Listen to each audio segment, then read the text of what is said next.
Amistades incómodas con Félix Ompanera.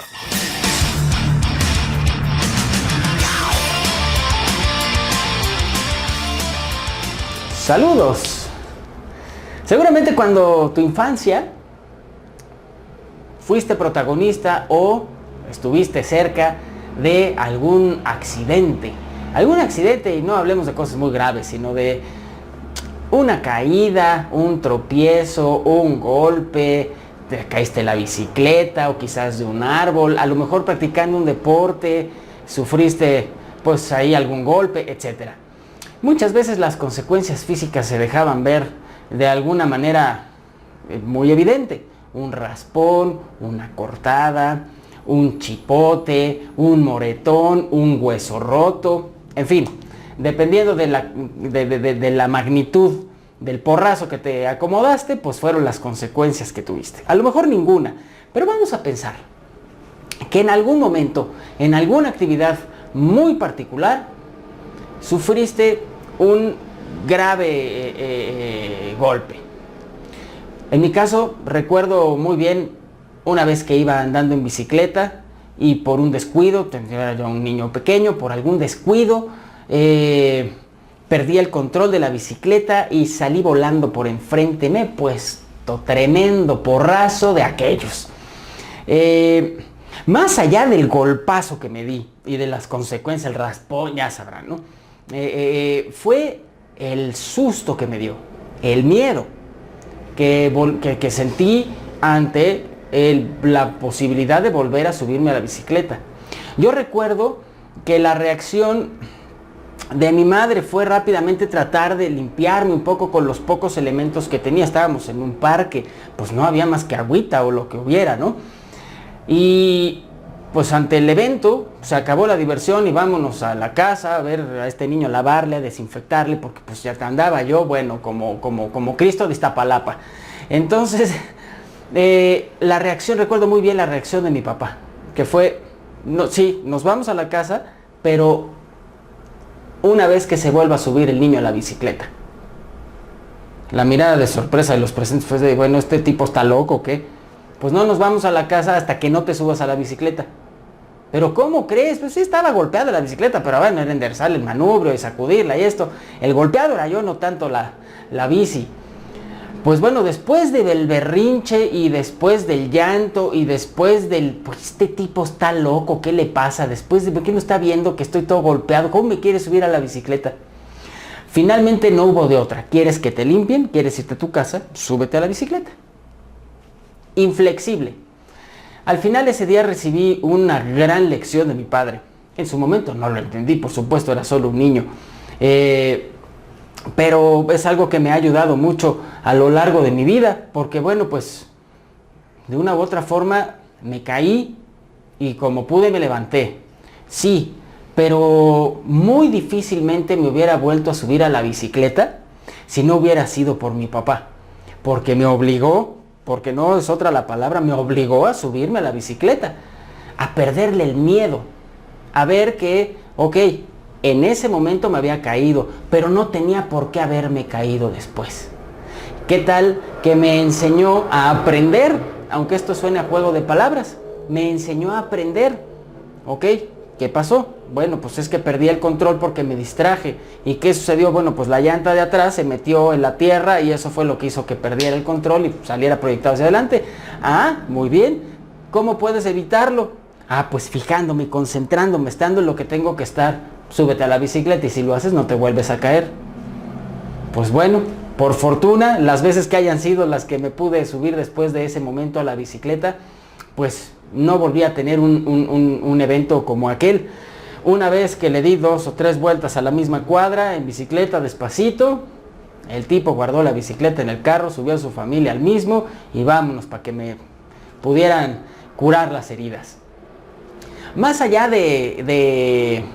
el cuidado que recibieron esas heridas en lo físico, en mi cuerpo, fue también el aprendizaje en lo psíquico, en lo emocional, el poder enfrentarse a la vida y a los golpes y a los tropiezos y a los fracasos, etcétera, y volver a levantarse y seguir caminando y seguir emprendiendo, porque si no es muy fácil culpar lo que está pasando fuera, o un evento, o una serie de eventos sistematizados para decir, ¿saben qué? No, yo ya no lo intento.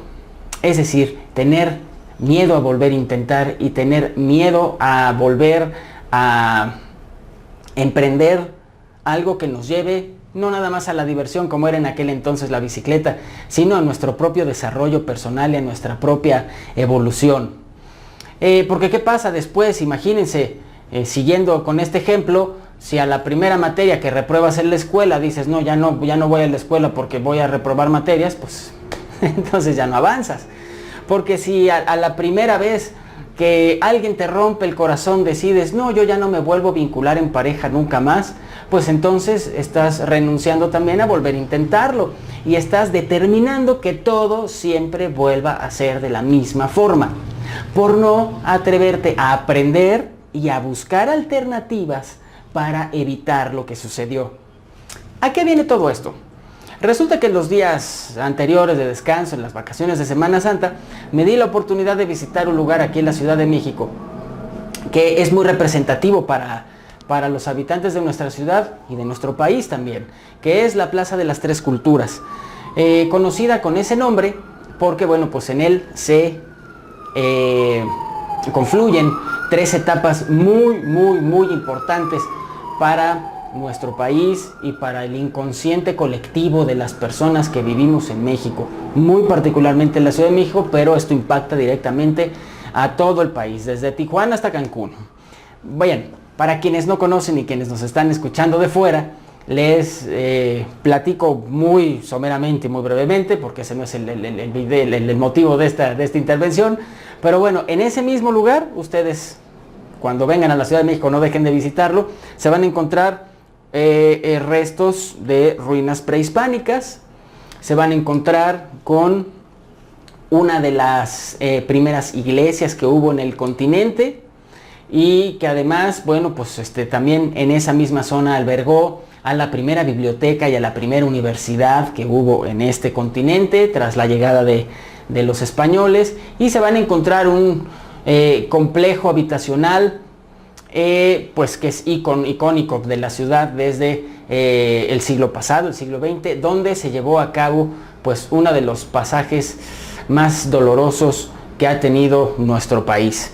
Muy a grandes rasgos, el mercado de Tlatelolco era un centro de comercio muy importante para el Imperio Mexica, pero no solo el comercio, sino también no nada más el intercambio de bienes, sino también había un intercambio cultural sumamente rico, porque ahí confluían en el centro del país, confluían pues muchas culturas para llevar a cabo sus intercambios, insisto, no solo de bienes materiales, de alimento, etcétera, sino de pues cuestiones culturales. En fin, en ese lugar se llevaron a cabo cruentas batallas para defender la ciudad de Tenochtitlán. Y bueno, pues hubo mucha muerte y mucha guerra y muchas cosas muy terribles, aparte de viruela, en fin. Ese lugar es icónico por todo el sufrimiento que hubo, porque fue pues parte de aquellas batallas duras por conquistar pues la capital del Imperio Mexica, que para aquel entonces era algo pues muy grande y muy prominente. En fin. Luego encuentran ustedes también ahí esta parte del no solo el mestizaje, sino también pues aquellos conquistadores españoles no solo venían con arcabuces y caballos y armaduras, también venían pues con la parte de la doctrina, como prácticamente todos los hombres de sotana pues causaron muchos destrozos y muchos asesinatos más también, para hacer entrar con sangre su doctrina y su religión. Y también muchos años después nos encontramos en esa misma zona, todo está junto, pues la plaza, la llamada explanada de la Plaza de las Tres Culturas. En esa explanada se juntaron muchos estudiantes inconformes con el gobierno, que tenían pues una visión muy clara de lo que querían lograr en aquel momento. Hablo de octubre del 68, los movimientos de la juventud del 68, no solo en México, sino en todo el mundo, y todo el alcance que pretendían tener, y bueno, que estaban teniendo. Y bueno, pues en ese lugar se encontraron, hubo un meeting que es tristemente recordado porque bueno, pues el gobierno del presidente Díaz Ordaz en aquel momento ordenó asesinar a propios y extraños dentro de esa, que se encontraban en ese meeting, en esa plancha en aquel momento. Si ustedes ven la Plaza de las Tres Culturas, pues es prácticamente una ratonera, porque pues de un lado están las ruinas, del otro está la iglesia y del otro están los edificios. No hay mucho para dónde hacerse en caso de que todas las personas que se encuentran en la explanada quisieran salir corriendo. Con que bloqueen un par de entradas, los tienes a todos ahí, bueno, a mansalva. Fue una matanza y una masacre espeluznante. Incluso la misma iglesia que está ahí, si hubiera abierto las puertas, hubiera permitido que los jóvenes y todas las personas ahí reunidas pudieran encontrar una vía de fuga, pero pues mantuvo sus puertas cerradas para seguir pues encerrando a los ciudadanos y ciudadanas que se encontraban en ese momento manifestándose. En fin, ¿por qué estoy hablando de todo esto? ¿Qué tiene que ver con la bicicleta del principio?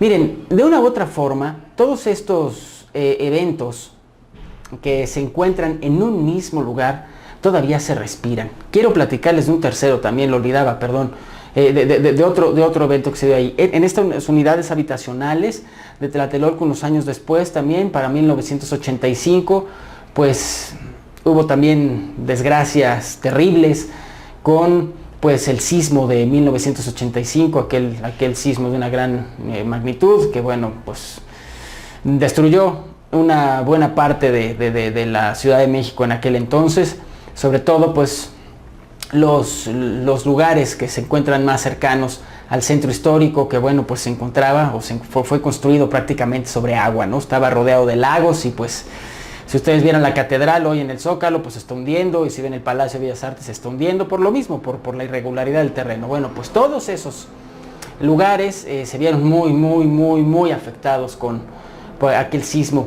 Y ahí en esa misma zona, uno de los edificios icónicos, creo que fue el último que se construyó, si mal no estoy, que fue el edificio Nuevo León, bueno, pues se vino abajo también, y muchos de ellos perdieron muchos pisos, otros tuvieron que derrumbarlos por la gran cantidad de daños que presentaron. En fin, fue también un lugar donde hubo un sufrimiento absolutamente espantoso. Entonces estamos hablando de tres periodos muy importantes de la historia donde se han dado tres eventos sumamente violentos y de muerte violenta y de despojo y de sufrimiento, de una cosa tremenda que ha pasado en ese lugar, que quienes han estado ahí pues no me dejarán mentir, hay veces que se siente, se respira tanto dolor y tanto sufrimiento. Si ustedes están ahí caminando por la explanada, por la plancha de ahí de la plaza, se siente el sufrimiento todavía. Pero vaya, todo esto se los estoy platicando a manera de reflexión, que fue algo que pues vino a mi mente mientras estaba ahí en este lugar, pues un poco poniéndome en contacto con estas partes de la historia de mi ciudad, de mi país, que por supuesto pues me impactan directamente también a mí. En estos días de descanso pues son cosas que uno no hace frecuentemente, ¿no? Por las cuestiones del trabajo y las actividades diarias, ¿no? Estando ahí reflexionaba sobre estas heridas que todavía están abiertas, estas heridas que permanecen abiertas en la psique del mexicano.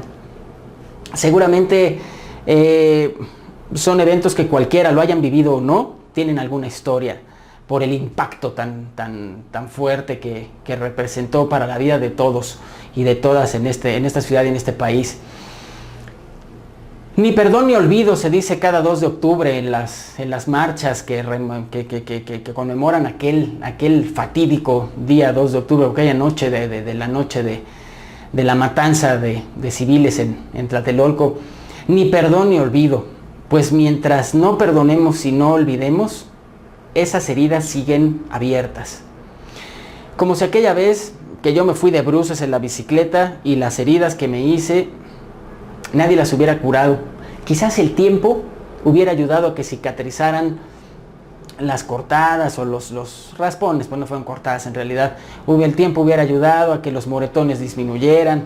El tiempo habría ayudado a muchas cosas, sí, pero ¿saben qué? En mi psique, en mi mente inconsciente, hubiera quedado relacionada todo ese dolor y todo ese golpe y la vergüenza y todas aquellas emociones asociadas al evento, hubieran quedado relacionadas y asociadas y vinculadas directamente con la bicicleta.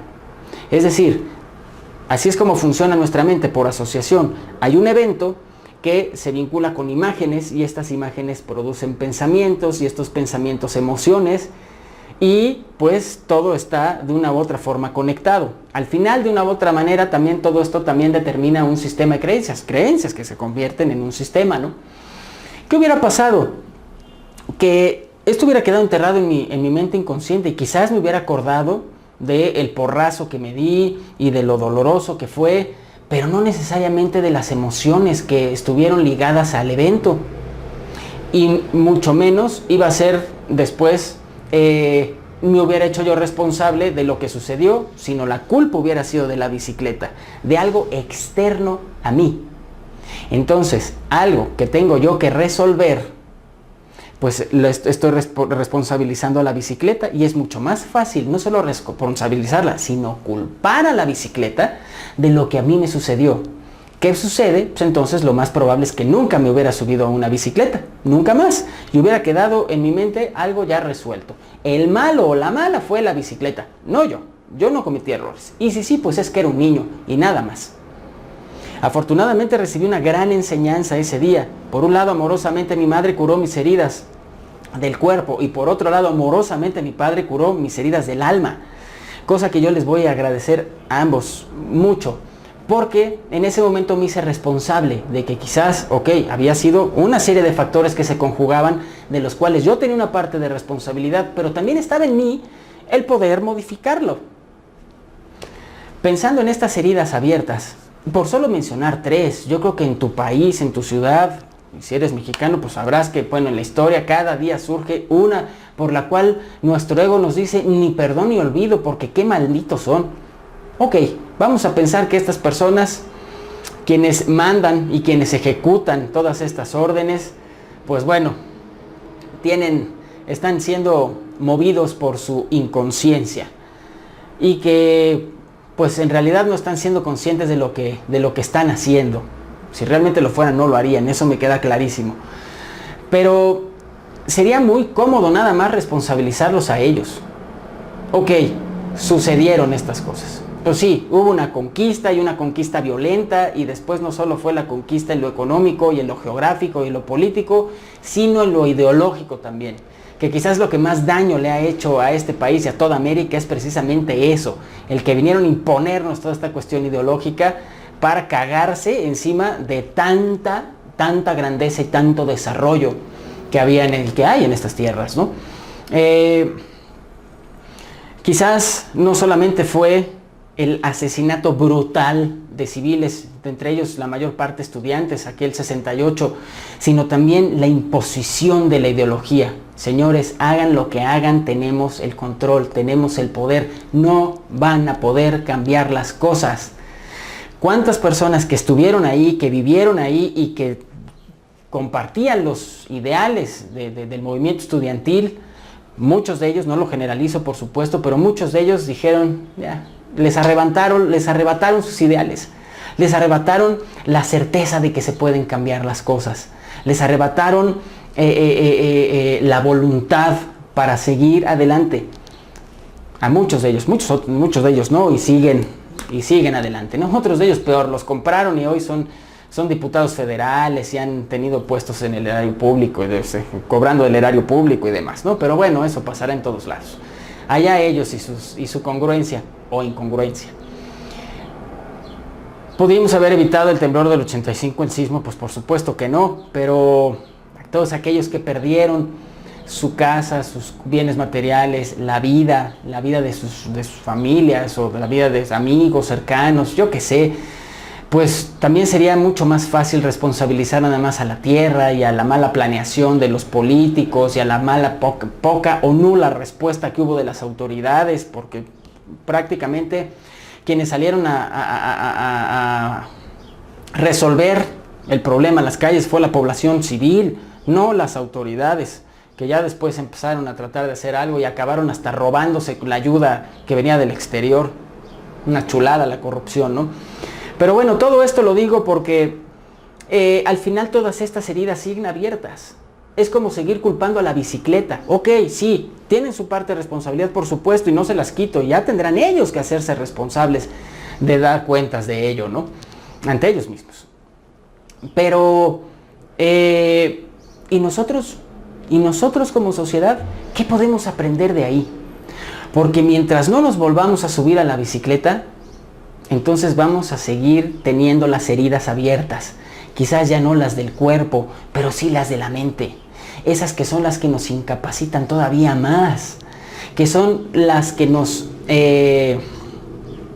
encierran en estas creencias y en estas ratoneras de que, pues ni modo, así son las cosas y no las podemos cambiar. Pero aquellos infelices, desgraciados, y entonces todo el miedo que le tenemos a la bicicleta, entonces lo traducimos en agresión.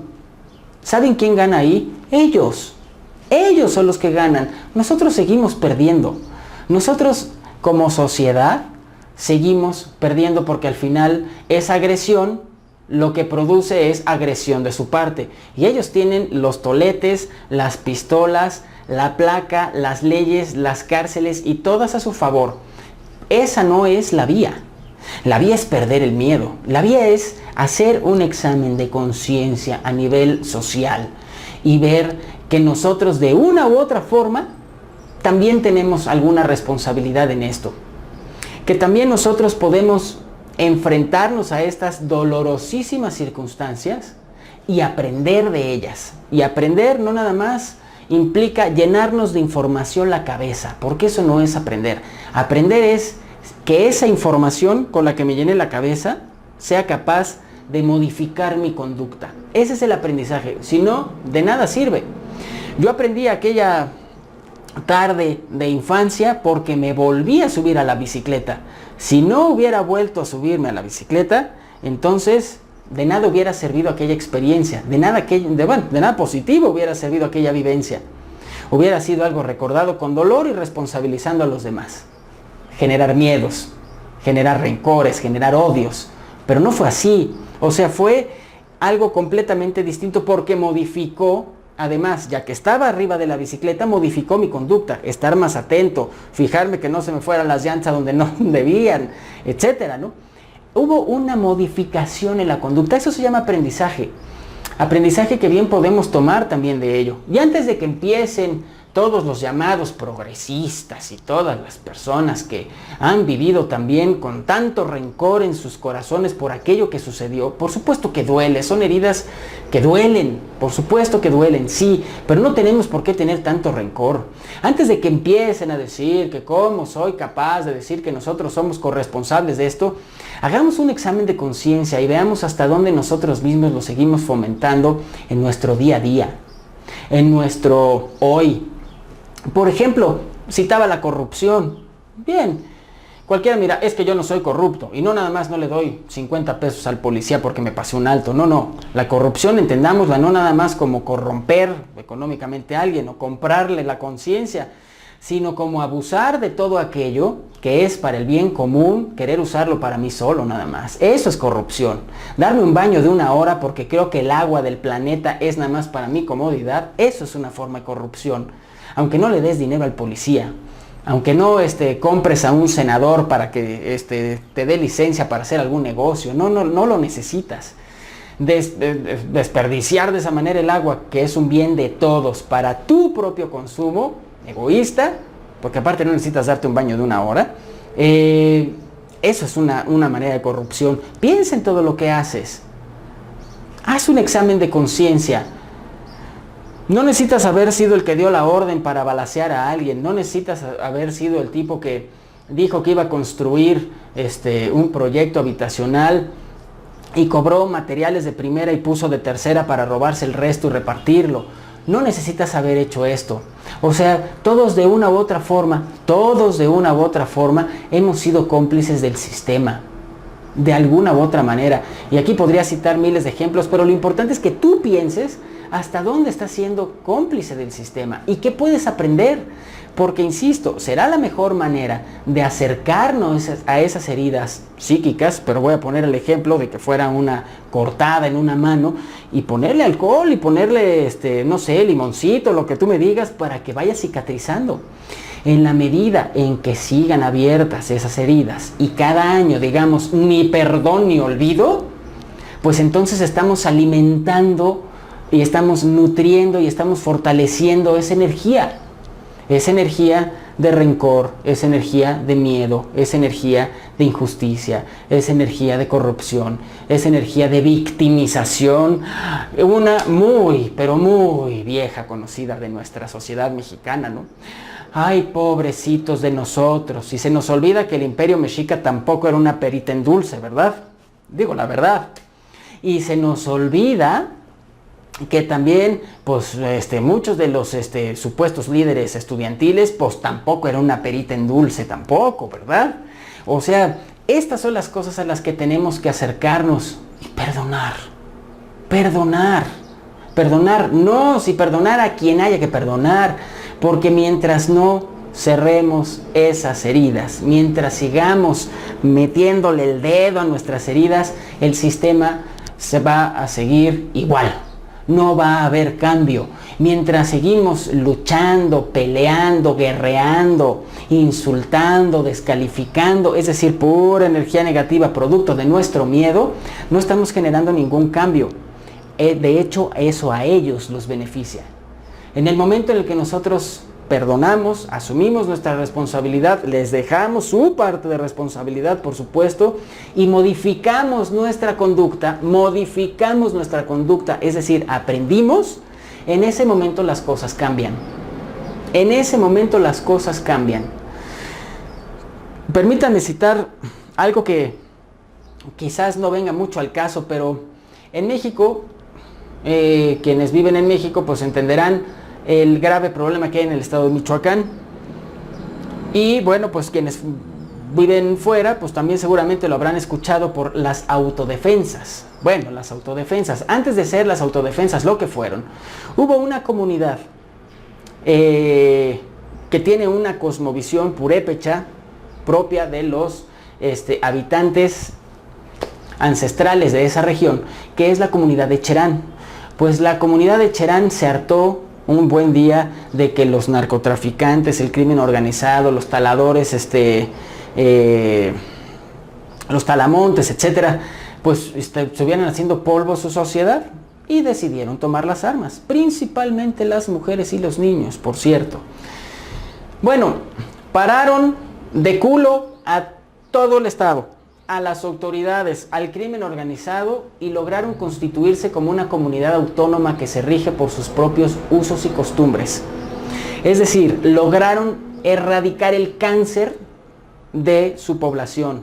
Ahí no hay partidos políticos, ahí no hay candidatos, ahí no hay nada. Ellos mismos se hicieron responsables de tomar sus decisiones, de elegir a sus líderes, que no son sus gobernantes, son sus líderes, y esos líderes también están bajo la lupa, pero esos líderes están viendo el bien común, no solamente el propio. Entonces desde ahí funcionan las cosas. Estas personas decidieron encargarse de la seguridad, de la educación, de la salud y de todo lo que hacen en su comunidad. A raíz de que funcionó también la comunidad de Cherán, fue que salieron a la luz las autodefensas. En mi opinión personal, nada más para descalificar y para evitar que en el resto de municipios que conforman el estado pasara exactamente lo mismo. El resultado lo conocemos. Michoacán sigue parado de cabeza. Así es que, bueno, cito la comunidad de Cherán y puedo mencionar muchas otras en México también, pero bueno, quizás es de las más recientes, como un ejemplo de decir, ok, dejemos de quejarnos. Dejemos de echarle la culpa al gobierno, dejemos de echarle la culpa al crimen organizado, dejemos de señalar nada más lo que no funciona y tomemos acción. Hagámonos responsables de crear la realidad que queremos vivir. No nada más estemos esperando sentaditos debajo del nopal con nuestro sombrero a que un fulano o fulana que dice representarme, pues venga a resolverme los problemas. Porque esa es otra bien mexicanota. Y desde abajo del nopal con el sombrero, eso sí, ni perdón ni olvido a esos hijos de su chingada madre. ¿Sirve de algo? No, no sirve de nada. De absolutamente nada. No se transforma el sistema. Lo único que se logra es perpetuarlo desde ahí. Así es que yo creo que bien vale la pena tomar en cuenta lo que hicieron los habitantes de Cherán. Se hicieron responsables de sí mismos. Dejaron de quejarse. Simple y sencillamente, en lugar de voltear el dedo para allá, hicieron, a ver, ¿qué nos toca a nosotros? Ya aquellos güeyes van a saber, ya sabemos qué es lo que quieren hacer. Ya sabemos cómo lo hacen. Ya sabemos qué es lo que pretenden. ¿Nosotros qué vamos a hacer? Y lo hicieron. ¡Punto! ¿Aprendieron la lección? Sí, señor. Ni perdón ni olvido. Se quitaron todas esas palabras de su vocabulario. Y dijeron, señores, háganse ustedes responsables de lo que les toca. Nosotros nos vamos a hacer responsables de nosotros mismos. Es decir, decidieron volver a subirse a la bicicleta y no cometer los mismos errores del pasado. Yo pienso que vale mucho la pena que hagamos eso. No nada más a nivel social, que funciona, ahí está la prueba, sino también a nivel individual. ¿Hasta cuándo vas a dejar de quejarte? ¿Hasta cuándo vas a dejar de ser la víctima? ¿Hasta cuándo vas a dejar de señalar y de juzgar a los demás y te vas a poner a hacer lo que sabes que tienes que hacer? Porque ese día van a cambiar las cosas. Antes, difícilmente. Nos escuchamos la próxima. Verdades incómodas con Félix Onpanera.